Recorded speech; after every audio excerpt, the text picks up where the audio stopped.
Bien, ok. Vamos a comenzar con la clase de cefaleas. Bueno, a ver, vamos a hacerlo un poquito más dinámico, ¿ok? Bueno, las cefaleas son el motivo principal de consulta neurológica, ¿sí? Al menos todos hemos tenido un dolor de cabeza en algún momento en la vida, ¿verdad? La más común es la cefalea tensional episódica. Las cefaleas se clasifican en cefaleas primarias y cefaleas secundarias, ¿sí?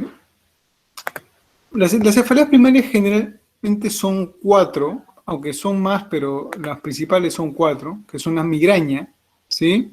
La cefalea tensional, las trigémino-autonómicas y otras, por ejemplo, la cefalea por crioestímulo, cefalea punzante primaria, la cefalea tusígena, pero las más importantes son la migraña, la cefalea tensional, las cefaleas trigémino-autonómicas. La migraña puede ser una migraña sin aura, migraña con aura, ¿sí? Y las migrañas con auras pueden ser con migraña atípica, migraña con aura atípica, con una migraña troncoencefálica, hemipléjica, migraña retiniana, migraña crónica y hay complicaciones de la migraña. La cefalea tensional puede ser una cefalea tensional episódica o crónica. Las cefaleas episódicas pueden ser frecuentes e infrecuentes, de acuerdo a los días que compromete estas cefaleas. Las cefaleas trigémino-autonómicas tenemos la cefalea en racimos, la migraña paroxística y las cefaleas neuralgiformes unilaterales de breve duración, ¿sí? Si tienen inyección conjuntiva de lagrimeo o síntomas autonómicos craneales, el SUNT y SUNA. Y las cefaleas secundarias tenemos muchísimas, pues, ¿no? Las cefaleas debido a traumatismos, debido a infecciones, debido a problemas hemostáticos, debido a problemas intracraneales, no vasculares, problemas vasculares.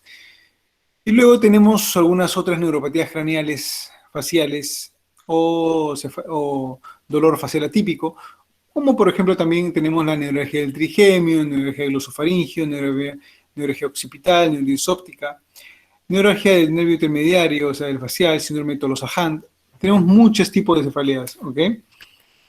Es importante. Entonces, ahora vamos a hablar sobre la evaluación. A ver, encienden sus cámaras, por favor. Vamos a hablar un momento.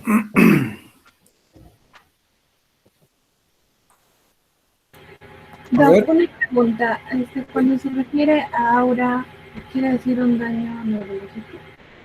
No, justamente el aura es una expresión clínica, una expresión objetiva del paciente debida a un fenómeno que se produce durante la migraña, que es la propagación occipital, ¿sí? Es una despolarización occipital, ¿sí? Que se denomina la despolarización occipital propagada o despolarización cortical propagada, que se localiza en las regiones occipitales del cerebro.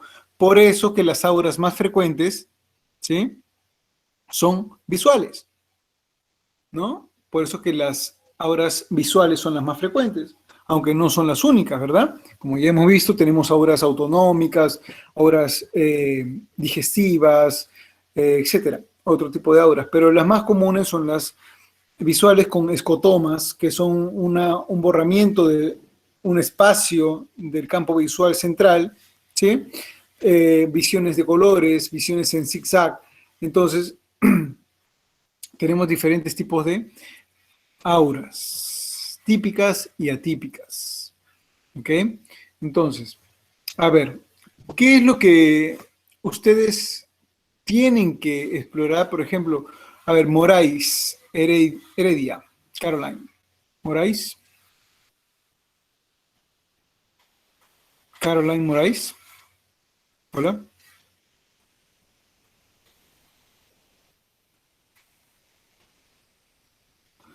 ¿Me escuchas?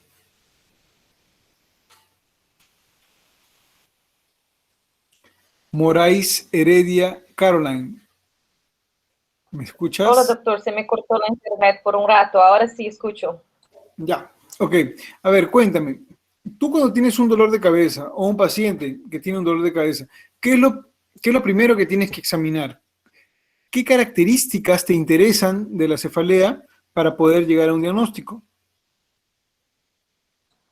Ya, podría pensar, por ejemplo, la región en donde siente este dolor el paciente.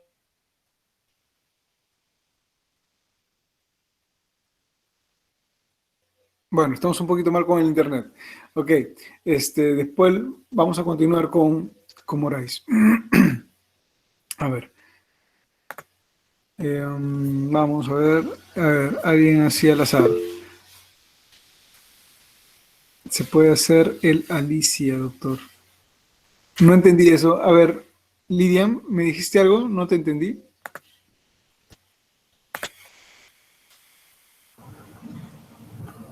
Hola, Doc. Un Hola. momentito.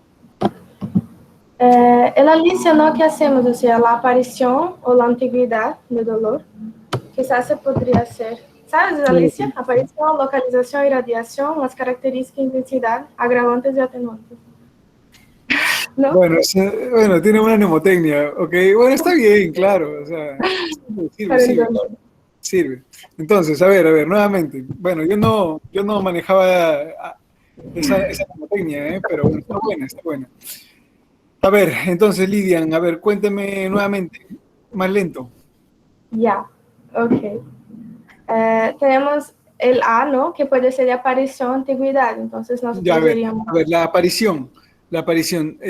Vamos a hablar de cada una de ellas. Con la aparición, ¿qué me ayuda a saber cuando la aparición es súbita o la aparición es más progresiva, más insidiosa? Creo que eso depende del tiempo, ¿no? Por ejemplo, si es agudo del tiempo, si es de Claro, horas, si es de días. pero a lo que me refiero es ¿qué me indicaría el tiempo de presentación? Si es agudo o es más insidioso. A eso voy. ¿Qué es lo qué me podría llevar a pensar que es agudo o que me podría llevar a pensar que es algo más insidioso en la aparición? En la aparición, doctor. Sí, justamente lo que me estás comentando. La aparición, ¿cómo aparece el dolor? ¿Súbito o insidioso, poco a poco, progresivo? ¿Qué me podría ayudar? ¿A qué me podría ayudar a yo llegar al diagnóstico? Por eso justamente te comento. O sea, ¿qué me aportaría la aparición para yo poder diagnosticar al paciente? Ah, ya. O sea, ¿con qué me ayuda, cierto? Sí, O sea, me ayuda con el diagnóstico, por ejemplo, si es más agudo, yo puedo pensar en algo reciente, como por ejemplo, quizás una hemorragia, ¿no? muy Y si bien, es más claro, crónico, una yo puedo hemorragia pensar subaranoidea, quizás en una ¿verdad? displasia. Sí, Así es, una hemorragia subaranoidea, que es la característica número uno. El paciente dice que es una cefalea lo más intenso que ha sentido en toda su vida, la peor cefalea de su vida, súbita, es una cefalea rápida, súbita, cefalea en trueno, ¿ok? Y cuando digo que es insidioso, bueno, pueden ser muchas cosas, ¿no? Puede ser una cefalea tensional, puede ser una cefalea tensional crónica, una migraña crónica, puede ser, dependiendo de algunas características que vamos a ver. L, localización. Entonces, la localización me ayuda a determinar uno u otro tipo de cefalea, Lidia. sí, yo Leo. recuerdo que nosotros teníamos las dos cefaleas que yo recuerdo, la holocroniana, ¿no? Que es de toda la cabeza. También teníamos la hemicraniana, creo. Son una de la parte, ¿no? De una parte y la holocraniana que es de toda la cabeza. Creo que la holocraniana es la más común, ¿no? Ya, a ver, la holocloriana es la que es en Sí, en sí. toda la cabeza, ¿verdad? Pero tenemos que tomar localizaciones importantes. Por ejemplo, Lidia, ¿dónde es la localización de una cefalea tensional? Lo más frecuente, lo más común. Cefalea tensional. Ujú, de eso estamos hablando, de las cefaleas tensionales. Tensionales, por tensión. ¿Dónde es la localización más frecuente? No sé, doctor. La localización más frecuente siempre es así como Caroline me está mostrando, es bilateral, ¿verdad? localización bitemporal, ¿verdad? Porque nosotros tenemos los músculos pericraneales, tenemos músculos temporales, occipitales, parietales, frontal diré, y los músculos temporales se contracturan rápidamente. Cuando son bilaterales, frontales, frontotemporales bilaterales, me hace pensar en una cefalea tensional, ¿sí? A diferencia de la migraña, Lidia, que es una cefalea más... O lo que venía, no sé. A ver, prende tu cámara, Lidia, para conversar. Ok. A ver, cuando nosotros hablamos de migraña, como yo había comentado ya en las clases previas que les había dado, no sé si a todos, a uno de ustedes, migraña viene de qué palabra. Yo sé que Lisbeth se acuerda. ¿Sí o no, Lisbeth? ¿Tú te acuerdas? ¿De qué palabra viene la palabra migraña?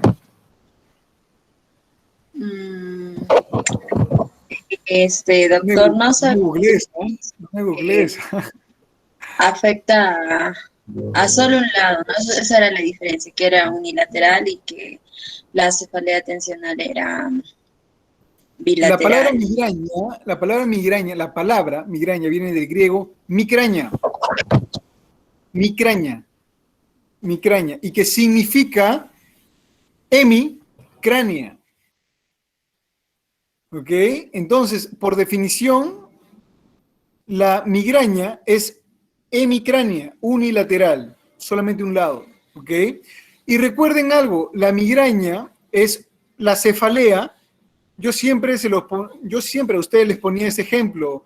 La migraña no es una cefalea pura, es como el sistema solar, ¿ok? Imagínense ahorita el sistema solar, donde la cefalea hemicránea es el Sol, pero tiene múltiples planetas o satélites alrededor, que son síntomas satélites, como por ejemplo, ¿cuál? Fotofobia, sonofobia, ¿no?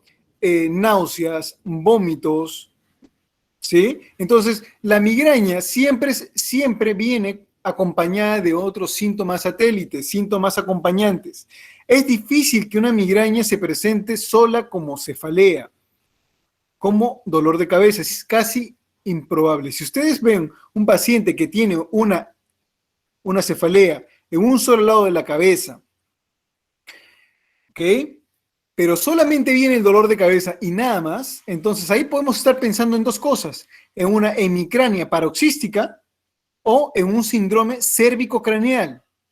Porque recuerden que pacientes con escoliosis, pacientes con alteraciones en la columna cervical, ¿sí? Pacientes con mala postura, ¿sí? Ahí todos se corrigen, hasta yo. Bueno, pacientes con mala postura, con escoliosis, recuerden que pueden generar contracturas musculares cervicales y pericraneales ipsilaterales a la contractura muscular.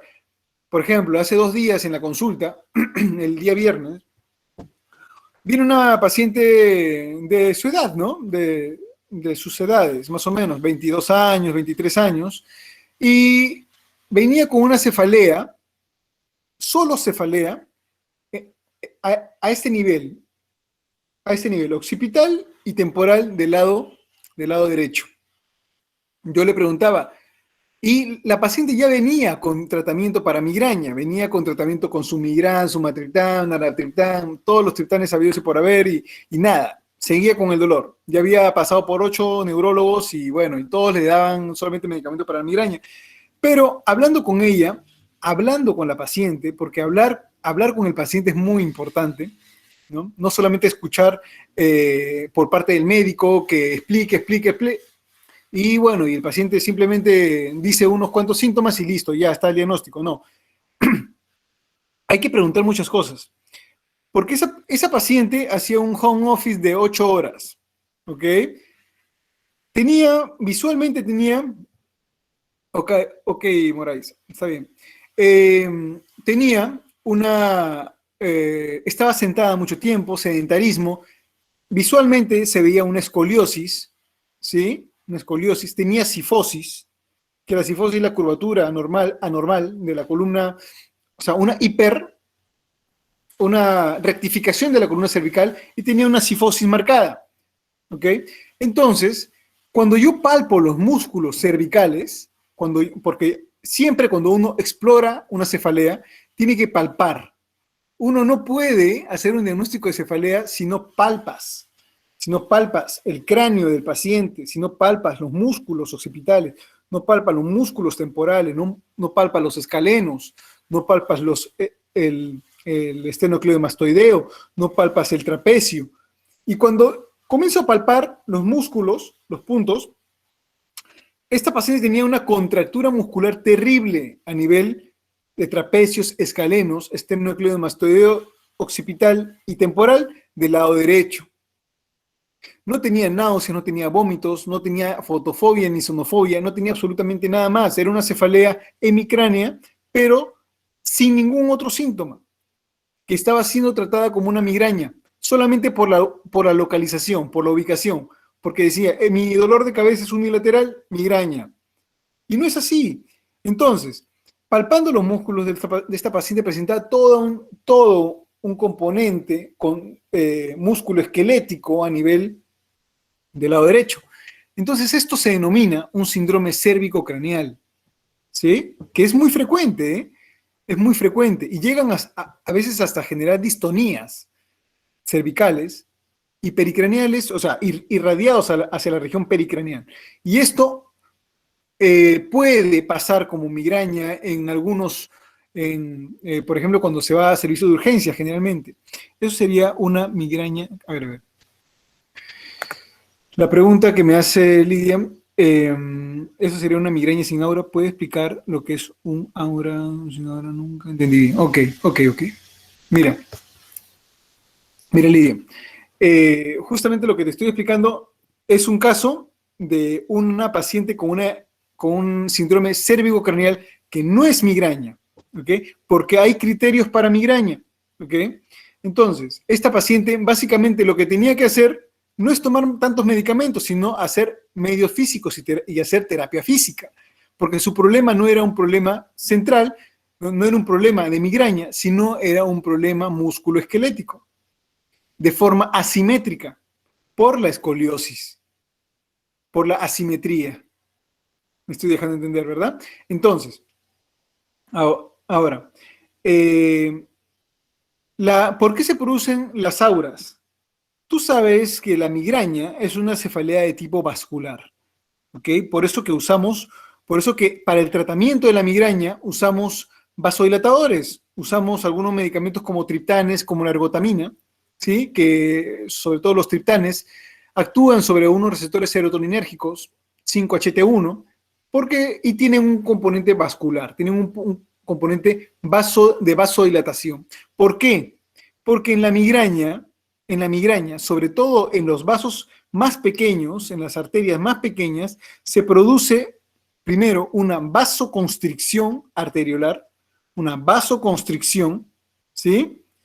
Y esa vasoconstricción va a producir una despolarización cortical propagada desde la región occipital, ¿sí? Una despolarización cortical, y esa despolarización cortical propagada desde la región occipital, cerebral me estoy refiriendo, producen los síntomas del aura, produce la fotofobia, produce los escotomas, produce las imágenes centellantes en zigzag, produce la visualización de luces inespecíficas. Esa es la causa, porque es un problema vascular, es un problema donde las arterias cerebrales más pequeñitas están generando una vasoconstricción. Pero eso no es lo que produce el dolor. El dolor se produce cuando esa vasoconstricción cede y se produce la vasodilatación. ¿Ok? Entonces, eso es la fisiopatología de la migraña y eso se produce por muchos factores. Entonces, la migraña es una cefalea de tipo vascular. Por eso, y esto es muy importante, por eso que la característica del dolor en una migraña es tipo latido, es tipo pulsátil. A diferencia de las hemicráneas paroxísticas o a diferencia de los síndromes cérvico-craneales, donde la hemicrania paroxística es un dolor diferente, es un dolor tipo neuralgiforme, tipo electricidad. Y en los síndromes cérvico-craneales es un dolor tipo opresivo, es un dolor tipo contractura, es un dolor tipo muscular. Entonces nosotros tenemos que decirle y preguntar al paciente, indagar con el paciente, ¿cómo es el dolor? Ya hemos ubicado la localización, la A de Alicia, la L de localización. Entonces ya hemos localizado, pero la localización no es todo como para que nosotros podamos diagnosticar al paciente. Simplemente el paciente no dice, doctor, me duele solamente la parte A, migraña. No. Porque ahí viene la característica. ¿Cómo es? Es tipo hincada, es tipo opresivo, es tipo latido, es tipo electricidad para diagnosticar a un tipo de neuralgia del trigémino quizá, ¿sí? Entonces, dependiendo de la característica del dolor y la ubicación del dolor, tenemos que hacer el diagnóstico de la cefalea, ¿sí? Es importantísimo eso. Entonces, ¿está claro? Intensidad. Sí, doctor. Pero entonces, la sin aura sería aquella que no produce los otros síntomas. ¿Cómo? La migraña sin áurea sería aquella Sin que aura. no produce los otros síntomas, ¿cierto? Sí. Solamente Sí, claro. el dolor. La migraña sin aura, que es la migraña más común, es la famosa migraña, ¿sí? Ojo, que el aura solamente pueden haber auras, por ejemplo, troncoencefálicas, como por ejemplo un paciente viene con tosis palpebral, un paciente viene con disartria, un paciente viene con vértigo, una migraña vestibular, vértigo, migraña visuales, auditivas, el paciente viene con una sensación inespecífica del sabor, todas esas son auras, ¿sí? Pero recuerda que en las náuseas y los vómitos no son caracterizados como auras.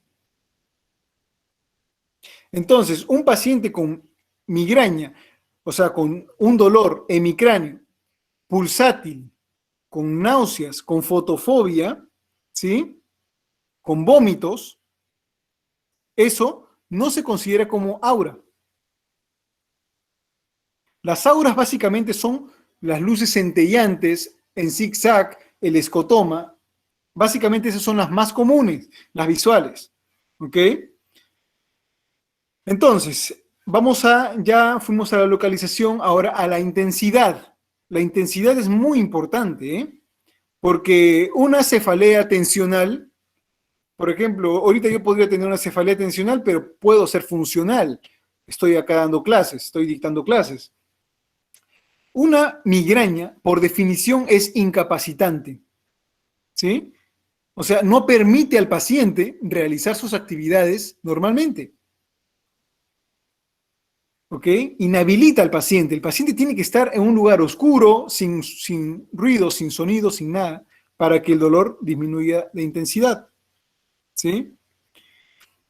Y la A de Alicia, ¿de qué era? La última.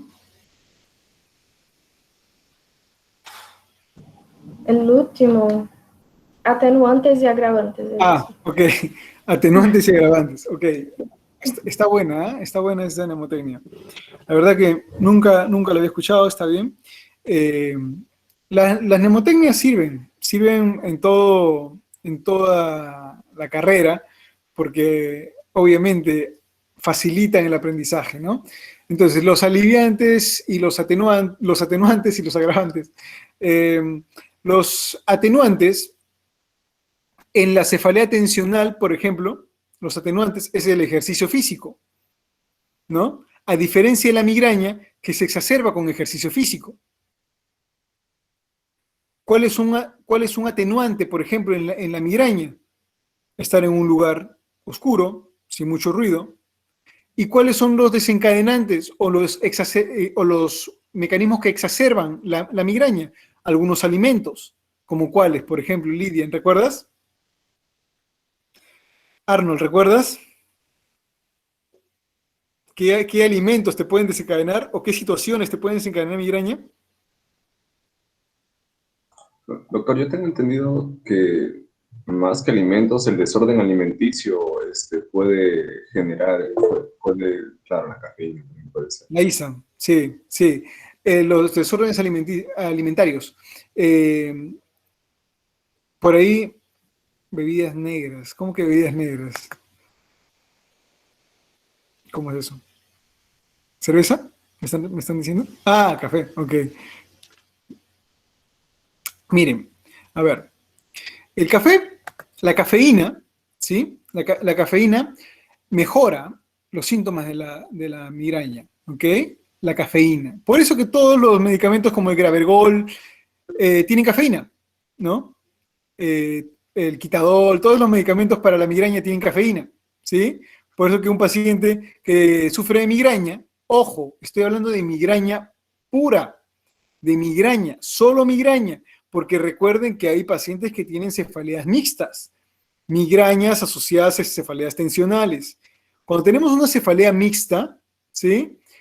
El café empeora la cefalea tensional y por lo tanto no cede el dolor. Por eso que muchos pacientes dicen, doctor, yo tomo 3 cafés y no pasa nada. ¿Cuál es el mecanismo de migraña de aplicación? Sí, exacto. Hay alimentos que tienen componente de tiramina. No, está bien, pregunten todo lo que puedan, ¿ok?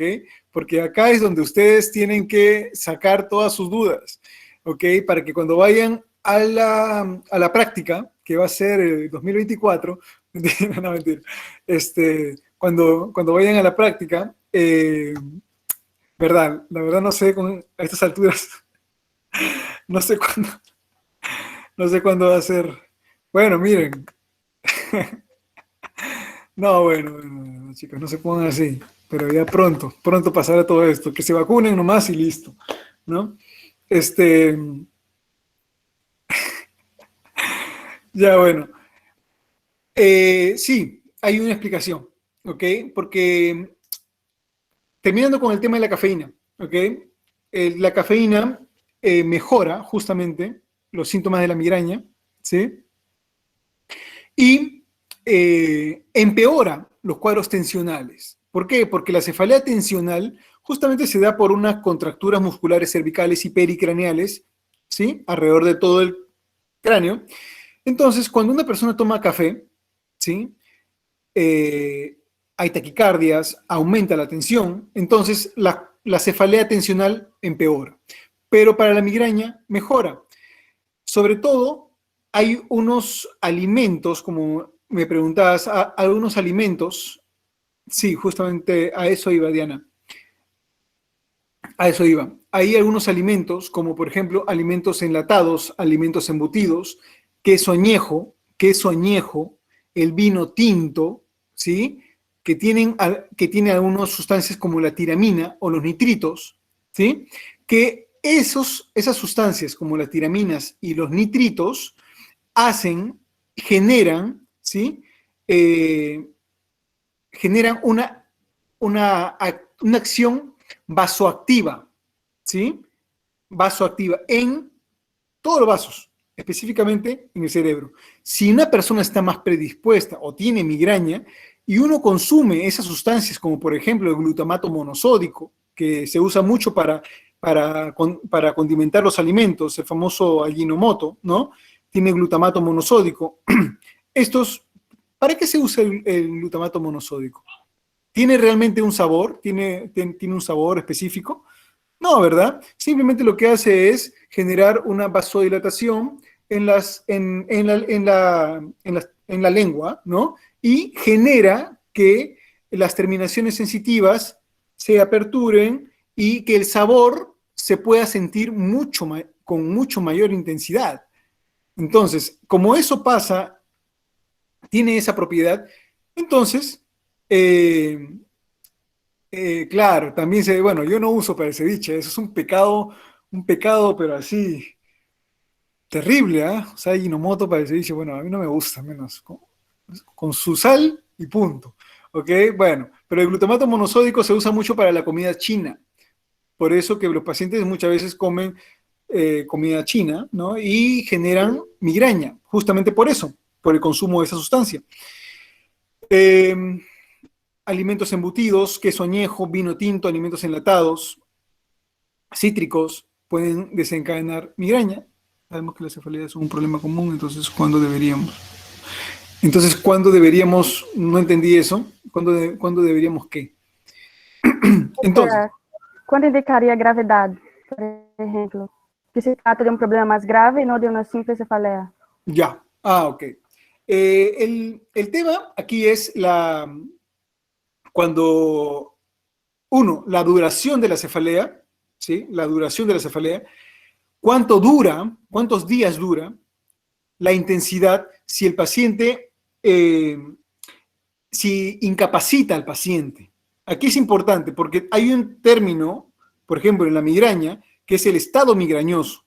El estado migrañoso es cuando la migraña dura más de 72 horas, ¿no? Entonces, cuando hay un estado migrañoso, ahí es muy peligroso. Nosotros hasta muchas veces tenemos que hospitalizar al paciente. ¿Por qué? Porque se han visto complicaciones de la migraña. Hay pacientes que pueden hasta convulsionar por estados migrañosos. Hay los famosos infartos migrañosos. Infartos migrañosos. Y estos infartos migrañosos muchas veces se ven de forma incidental en pacientes que, por ejemplo, tienen migraña, le pedimos una resonancia magnética por A o B motivos, ¿sí? Y vemos un pequeño infarto, una gliosis inespecífica. Paciente joven, ¿no? Paciente de 30 años. Y decimos, ¿pero por qué tiene este microinfarto? Migraña. ¿Ok? O sea, en los pacientes con migraña, sobre todo con aura, son frecuentes estas gliosis inespecíficas en la resonancia magnética. Entonces, justamente lo que estábamos hablando, la localización, si es pulsátil, opresivo o punzante. La cefalea, no sé si ustedes han experimentado alguna vez un tipo de cefalea que es la cefalea de tipo punzante, tipo punzada, de corta duración, ¿no? Viene como una punzada y se va. Viene como una punzada y se va. Eso se denomina cefalea tipo punzada aguda, que eso está más asociado a cuadros de ansiedad o cuadros tensionales también. Okay. La duración de cada episodio, la intensidad, si es leve, moderada o severa, síntomas acompañantes, náusea, vómito, fiebre, fotofobia, factores que lo agravan o que lo alivian, uso de analgésicos, ¿sí? Uso de algunos medicamentos como el sildenafil, el nifedipino, los nitritos, o uso de anticoagulantes. Es importante hacer una anamnesis adecuada cuando tenemos un paciente con cefalea. Entonces, en la evaluación siempre tenemos que ver el fondo de ojo, tenemos que palpar los músculos cervicales, pericraneales, tenemos que ver los signos vitales, un examen físico completo, obviamente, un examen neurológico completo, evaluar la musculatura craneofacial para que nos permita sospechar, por ejemplo, puntos miofaciales, occipitos cervicales, dolor a la palpación sinusal para descartar quizá una sinusitis, alteraciones en la articulación temporomandibular. Evaluar el estado mental del paciente, ver pupilas, reflejos, ¿sí? Un examen físico normal no excluye una patología secundaria.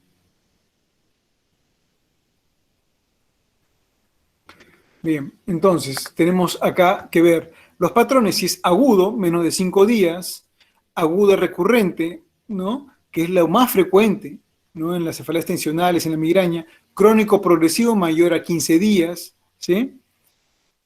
Y tenemos que ver las características, si es de tipo agudo, si es crónica progresiva, si es solamente un episodio como una hemorragia subarachnoidea, si es no progresivo, pero es crónico. ¿Cuáles son los signos de alarma? ¿Cuándo yo tengo que asustarme? No asustarme, ¿no? Nunca me voy a asustar, pero ¿cuándo tengo que decir, no, mira, acá sí tengo que hacer una resonancia urgente, ¿no? Por ejemplo, A mí siempre me gusta poner ejemplos, ¿no? Se fueron, no están. A ver.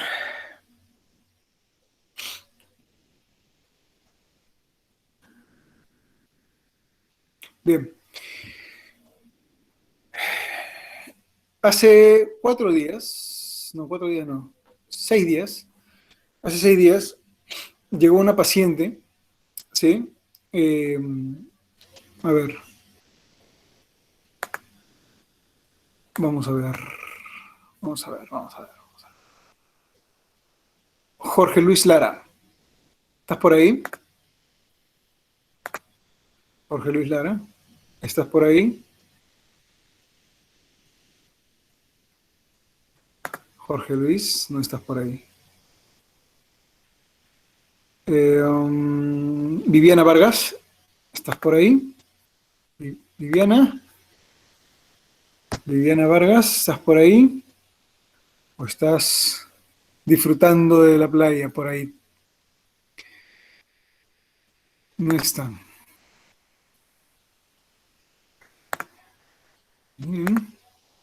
Curioso, ¿no?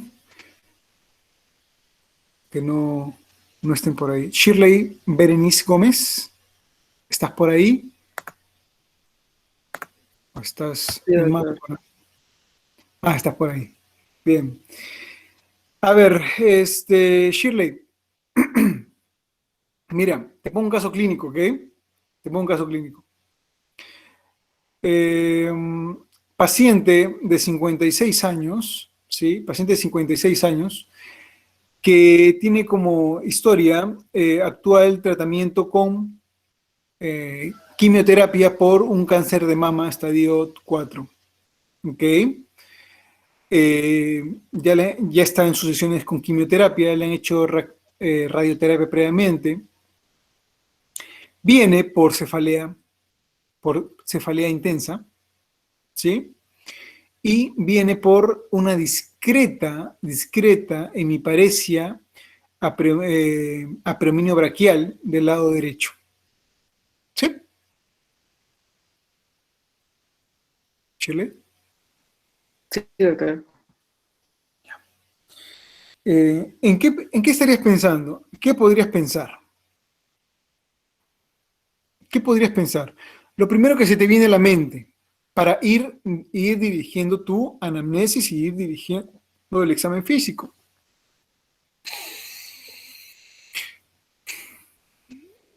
Shirley, ¿qué es lo que primero se te vendría a la mente? Necesitamos estar así, pilas.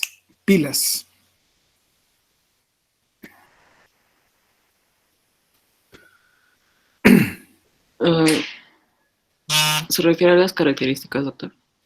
Sí, es una cefalea intensa. Bueno, ya te la caracterizo, ¿ok? Es una cefalea holocraniana, ¿sí? Holocraniana de intensidad 8/10, ¿sí?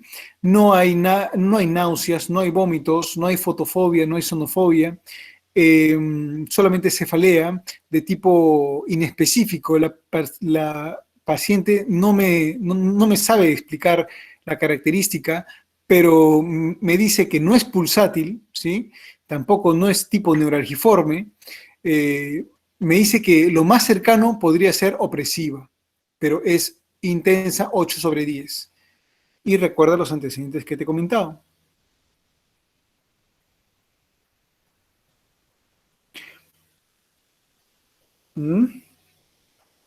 Shirley. A ver, Caroline, ayúdanos, Caroline. Yo la heredé, doctor. No, tú. ¿Por qué la que veo acá, pues, no? Sí, ¿puedes repetir, por favor? Ya, a ver, paciente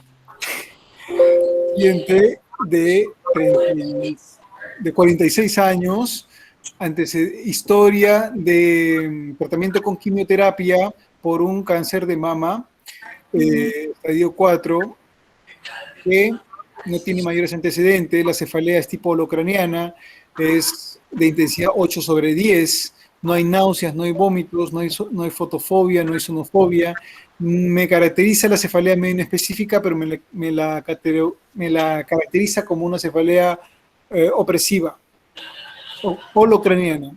¿En qué podrías estar pensando? Ah, y viene con una discreta hemiparesia hemicorporal del lado derecho. ¿Y cuál es el tiempo de duración de la cefalea? Más o menos ya la paciente refiere una semana de cefalea. Ujú. Ya, doctor. Mi diagnóstico probable es un estadio migrañoso. A ver, ok, claro. A ver, Larisa Silveira.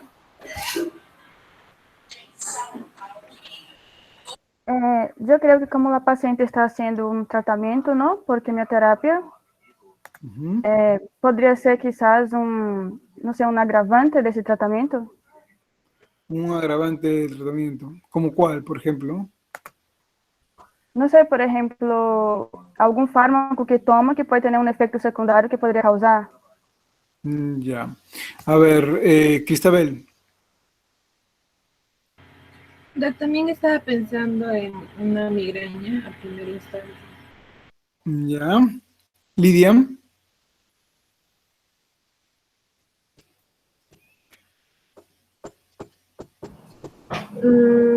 No sé, doctor, porque la paciente tiene, es una hemiparesia derecha, braquial, ¿es eso? No sé bien, porque es holocraniana, ¿no? En la migraña acostumbra a ser más de un lado. Quizás, no sé. No sé si es por el jugo, quizás. La hemiparesia tiene una semana con la hemiparesia. Joshua, ayúdanos.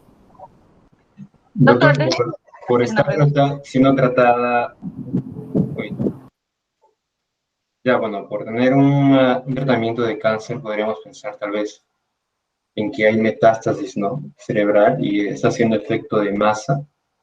También podría generarnos tanto la cefalea, esta masa, ¿no? Como la hemiparesia. Exacto. Muy bien, Joshua. Perfecto. Esa es la respuesta correcta. Lo primero que yo pensé fue lo que tú pensaste. Y le pedí una resonancia magnética urgente a la paciente. Y en efecto, me la trajeron al día siguiente. Y tenía múltiples metástasis cerebrales a nivel frontal, a nivel occipital, que estaban generando efecto de masa, ¿no? Entonces, bueno, esos son tipos de cefaleas secundarias, cefaleas, ¿no? Por procesos expansivos. Pero hay que pensar en todo. Justamente por eso le doy los antecedentes, sea de mama.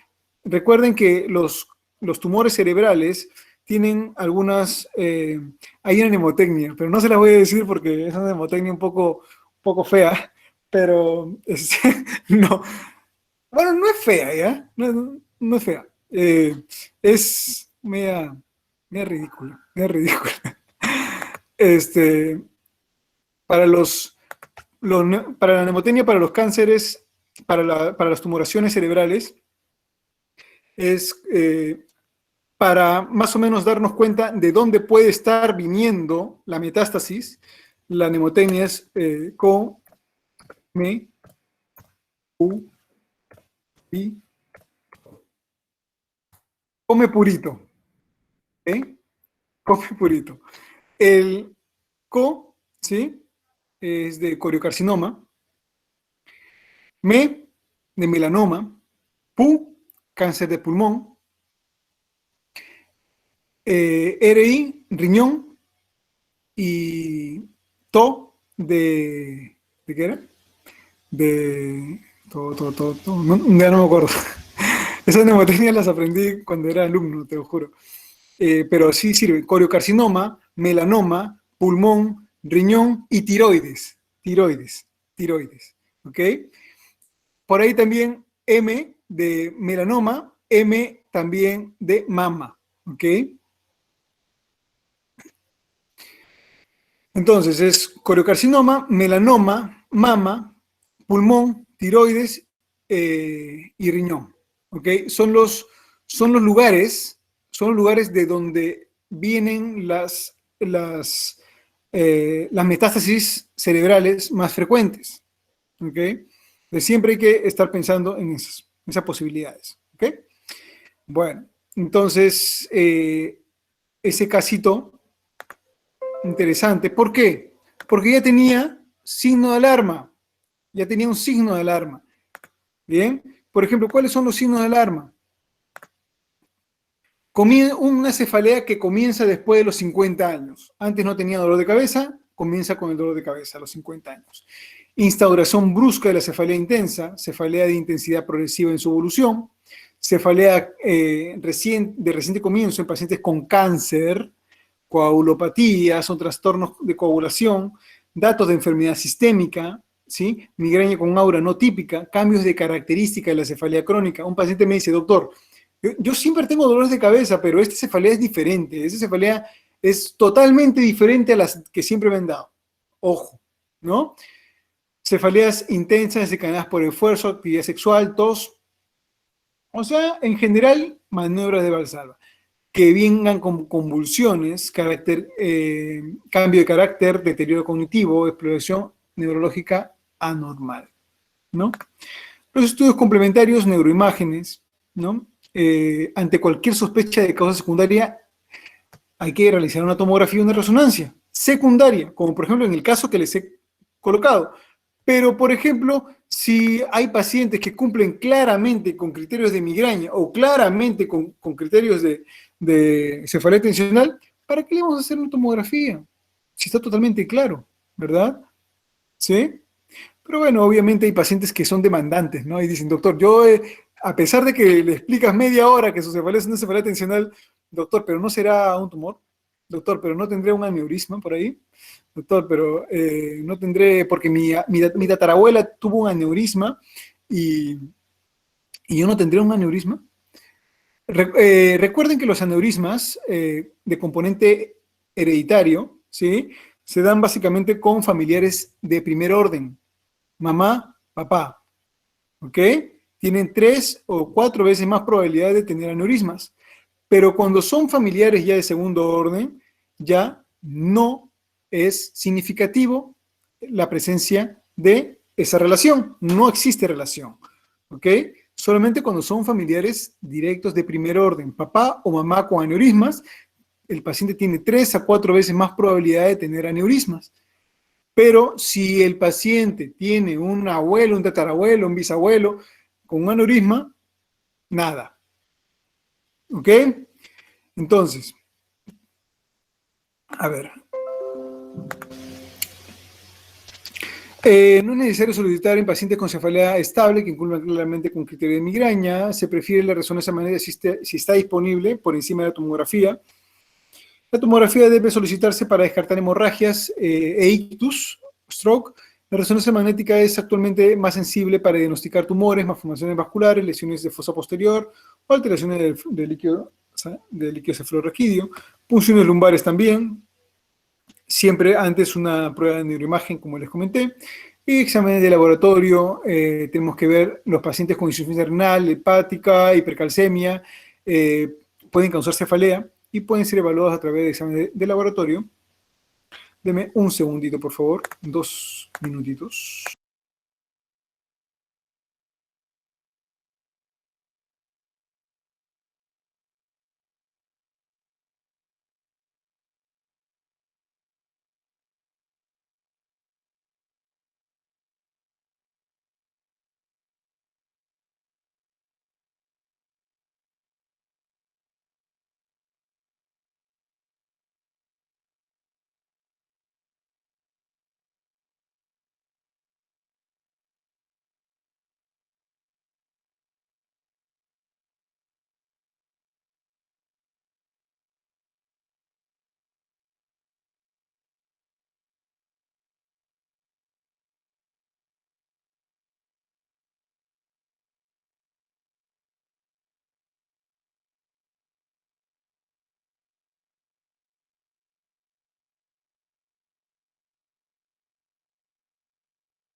Bien.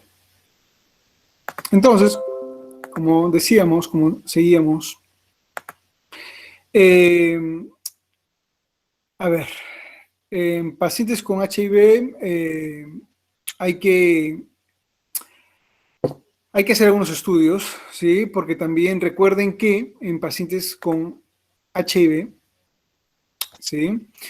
Que están con targa, por ejemplo, hay que sospechar de algunas patologías, como por ejemplo, algunos procesos expansivos, algunas neuroinfecciones, que pueden también generar como inicio simplemente cefalea, como neurotoxoplasmosis, criptococosis, tuberculosis del sistema nervioso central, linfoma primario.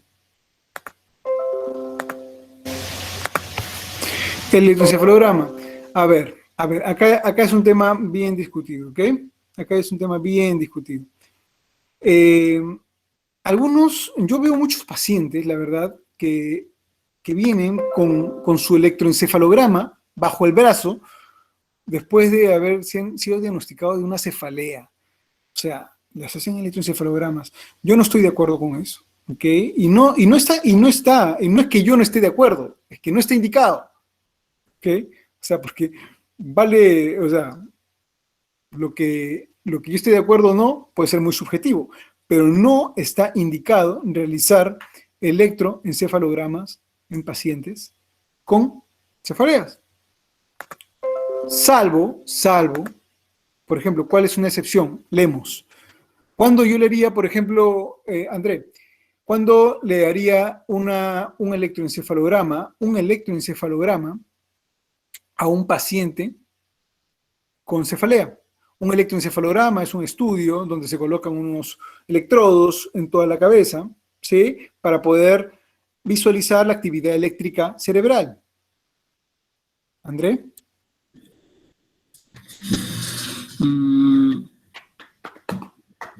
Tal vez se tiene un síntomas de, no sé, más algún síntoma neurológico. ¿Como cuál, por ejemplo? Como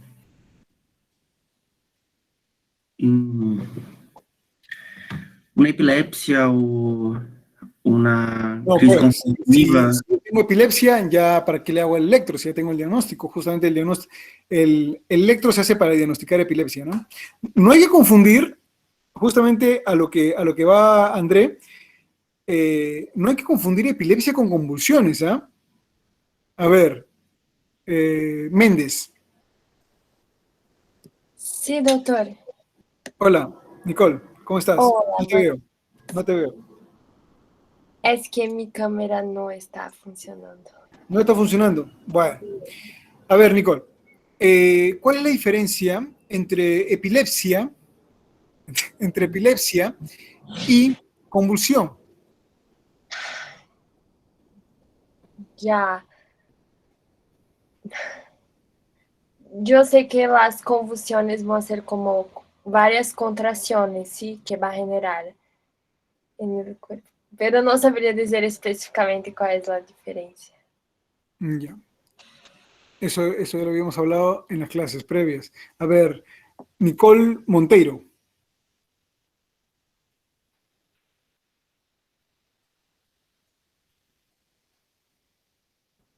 Nicole Monteiro, ¿estás por ahí? Bueno, no estás por ahí. Vamos a ver rápido porque ya nos gana el tiempo. Nos gana el tiempo. Viviana no está. Bueno, ya no voy a estar pasando visita por si acaso, pasando lista por si acaso. Ya. A ver, Luis.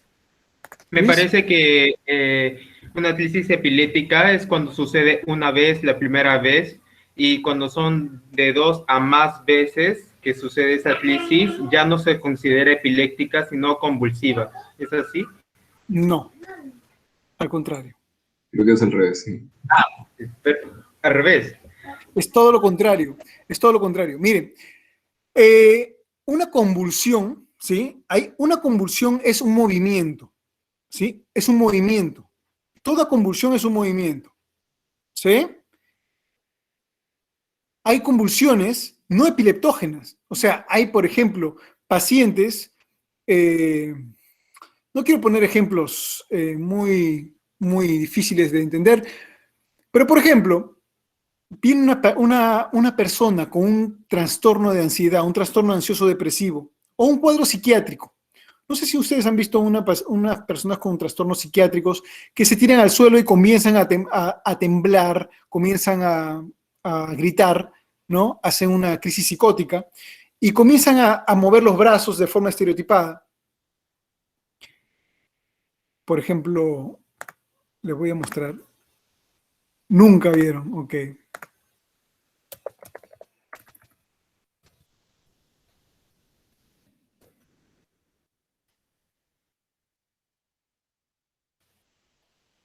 Aló. ¿Qué tal?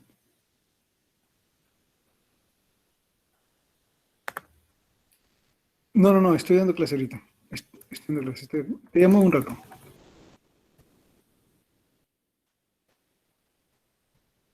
Ya.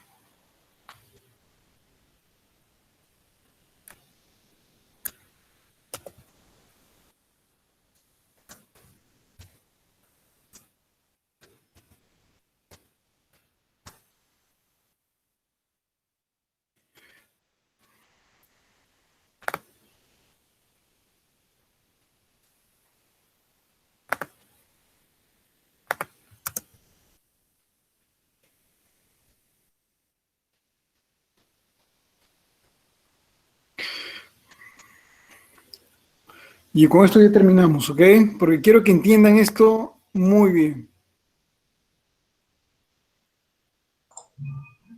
Doctor, en parte del encefalograma puede ser una cefalea con un trastorno de conciencia para poder realizar un encefalograma o no. Sí, ahorita vamos con eso.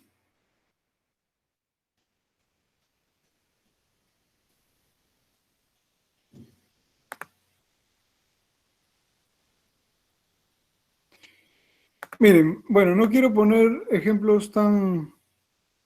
Pero, por ejemplo, ¿qué pensarían ustedes si ven esto? Si ven esto. Doctores, no está presente. ¿Cómo? No está presente. No, yo sé que no estoy presente. Ahorita lo voy a presentar. ¿Qué hacen o qué piensan ustedes si ven esto, por ejemplo? Esto. Locura y fanatismo.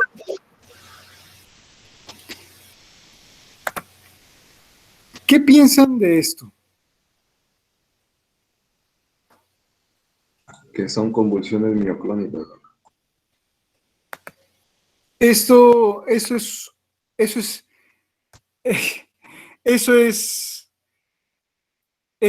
epilepsia. ¿Ah? Eso es epilepsia, una crisis de histeria, ¿sí? No es locura, eso no es locura, no están dementes, esa persona no están dementes, esa persona está muy consciente de lo que están haciendo. ¿Ok? Acá, chicos, acá estamos hablando de cosas hay que hablar con mucha propiedad, ¿bien? ¿Estas personas están dementes? No están dementes. ¿Estas personas son pacientes psiquiátricos? No lo sé. ¿Estas personas están conscientes de lo que están haciendo? Sí están conscientes de lo que están haciendo. ¿Y por qué lo sé? ¿Y por qué sé que no es una epilepsia? Porque los movimientos que ellos hacen no tienen un comportamiento somatotópico. Por eso es importante conocer la anatomía cerebral y por eso es importante conocer cuál es un parámetro somatotópico. Estos movimientos son movimientos estereotipados. Los que estas personas están haciendo son movimientos estereotipados. Pero se llama convulsión. ¿Esto es una convulsión? ¿Sí o no? Roberto André me dice que no. Arnold, no. No. Todos me dicen que no son convulsiones. Cristabel, para terminar la clase. ¿Doc? ¿Son convulsiones? Creo que usted dijo que convulsiones era cualquier movimiento, algo así, entonces yo creo que sí, porque... Sí son convulsiones. sí son convulsiones, ¿ok? Pero no son epileptógenas, pues. Son convulsiones, o sea, son movimientos estereotipados, son convulsiones. Los pacientes están convulsionando porque se están moviendo, pero no son de origen epileptógeno. ¿Sí? O sea, no es epilepsia. Exacto, no es por disfunción cerebral. En pocas palabras, como Frank nos está comentando muy bien. No es por disfunción cerebral. Es una convulsión no epileptógena. O sea, es un trastorno, es una simulación. ¿Sí? No es un paciente, no es una conversión. Está fingiendo. Así es. ¿Me dejó entender? Muchas veces lo hacen, muchas veces hay pacientes que lo hacen por trastornos conversivos, crisis histéricas. Hay personas que tienen este tipo de crisis histéricas que hacen trastornos conversivos. Y el trastorno conversivo, a diferencia del paciente que es simulador, hay que diferenciar muy bien lo que es una simulación de lo que es un trastorno conversivo. Una simulación es un paciente que está totalmente en todas sus capacidades y lo está haciendo voluntariamente, y un trastorno conversivo es un paciente que tampoco no tiene una disfunción orgánica cerebral, pero que no está consciente de lo que está haciendo. O sea, no es que haya perdido la conciencia, sino que lo hace de forma involuntaria, pero tampoco no tiene una disfunción cortical, no tiene una disfunción cerebral. Esa es la diferencia entre un simulador y un conversivo. Ninguno de los dos tiene una disfunción cerebral, pero una lo hace voluntaria y la otra lo hace de forma involuntaria por un trastorno histérico o un trastorno de ansiedad. ¿Me estoy dejando entender? Ahora, ¿sí? Ahora, salimos de estos trastornos no epileptógenos convulsivos, ¿ok? Pasamos a la epilepsia, ¿ok? La epilepsia, ¿sí? Es un trastorno, una disfunción cortical, una hiperexcitabilidad cortical que puede generar convulsiones de otras características, ¿sí? De otras características, obviamente. Las convulsiones en la epilepsia tienen otras características, ¿sí? Que ya le voy a hablar en la clase de epilepsia. Y sobre todo, que pueden tener mordedura de lengua, relajación de esfínteres, ¿sí? Entonces, y los movimientos son diferentes. ¿Ok? Entonces, hay que diferenciar. Ok. Entonces, las epilepsias pueden ser convulsivas o no convulsivas. ¿Sí? Por ejemplo, hay crisis disperceptivas, o sea, hay pacientes que simplemente se quedan mirando un punto fijo por unos segundos y luego vuelven en sí. Eso se denominan, en pacientes pediátricos se denominan crisis de ausencia y en pacientes adultos se denominan crisis disperceptivas. No son convulsiones, pero sí son cuadros de epilepsia. ¿Me estoy dejando entender? Sí. Bien. Terminamos acá la clase. ¿Sí?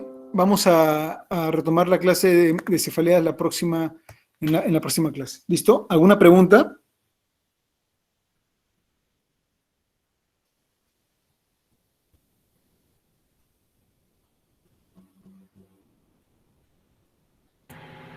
Don, yo tenía una duda.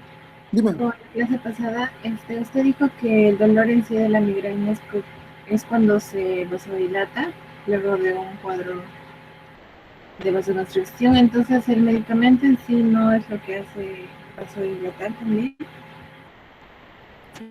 Por eso que nosotros damos el medicamento cuando recién inicia el dolor, para evitar esa vasodilatación, esa vasoconstricción. Cuando nosotros ya tenemos el dolor intenso, ¿sí? Cuando nosotros tenemos el dolor intenso, el medicamento ya no hace mucho efecto. Por eso se recomienda dar el medicamento, los triptanes, cuando recién está iniciando el dolor, de las características de la migraña. Cuando recién inicia el dolor, ahí se da el medicamento para abortar el dolor. Justamente por eso se llaman medicamentos abortivos, para bloquear el dolor, para que no se produzca el dolor.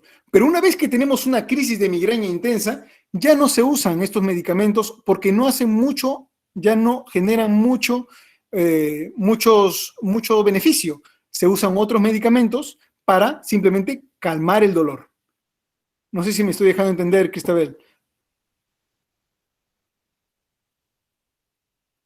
¿Sí? El medicamento, los triptanes se usan al inicio del dolor, para cortar esa vasoconstricción. Pero una vez que ya se produjo la vasoconstricción y ya se está generando la vasodilatación, ya dar un triptán ya no va a generar un beneficio, ¿no? Ya no va a generar una disminución del dolor. ¿Sí? Pero claro, ¿verdad? ¿Alguna otra pregunta? Por favor, pregunten. Sobre paciente epiléptico, no entendí cómo manejarlo. No, es que, Samael, esta clase no es de epilepsia, esta clase es de cefaleas. El tema de epilepsia salió y nos fuimos por un tema, ¿no? Pero no es la clase de epilepsia. En la clase de epilepsia te voy a platicar específicamente cómo se maneja un paciente con epilepsia. Doctor, ¿cuándo se le realizaba un electroencefalograma en un paciente que tenía cefalea? Creo que esa pregunta Cuando el paciente viene, ¿sí? Cuando el paciente con cefalea viene con movimientos involuntarios, viene con mioclonías, con movimientos involuntarios de las extremidades, ¿sí? O viene con periodos de desconexión, con justamente lo que le estoy comentando, crisis disperceptivas. Es un paciente que tiene cefalea intensa, pero se queda colgado, se queda mirando un punto fijo. Entonces, si eso forma parte del cuadro clínico, ahí pedimos un electroencefalograma. Pero si no tenemos nada de eso, no se pide electroencefalograma. Listo, gracias. ¿Alguna otra pregunta? Doc, si un paciente con cefalea se llega a sincopar, ¿en qué estaría pensando yo? ¿En qué pensaría? Cefalea y síncope. Bueno, podemos estar pensando en primer lugar, un síncope tenemos que manejarlo tanto de forma cardiogénica o de forma neurogénica. El síncope más frecuente es el síncope vasovagal, ¿no? Que es básicamente por una hipotensión. Pero cuando hay síncopes, los síncopes tenemos que evaluarlos también porque puede ser una patología cardiovascular. Recuerda que un paciente con hipotensión, por ejemplo, un paciente que no se hidrata bien al hacer ejercicio, que no ha tomado desayuno antes de hacer ejercicio, puede presentar cefalea, ¿ok? O migraña, porque la migraña se ve desencadenada por ejercicio físico. Y recuerda que un paciente con estas características puede también presentar cuadros autonómicos, ¿sí? Cuadros autonómicos que también forman parte de la cefalea. Y los cuadros autonómicos justamente son bradicardia o hipotensión. Y un paciente con bradicardia o hipotensión puede generar un síncope.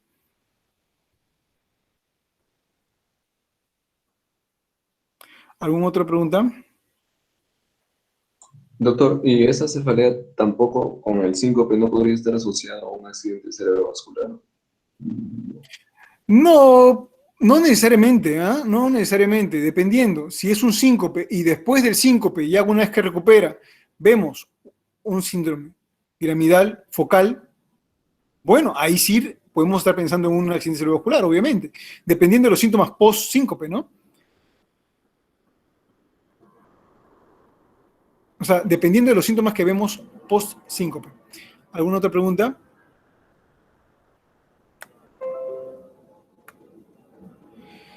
Bueno, nos vemos en la próxima clase.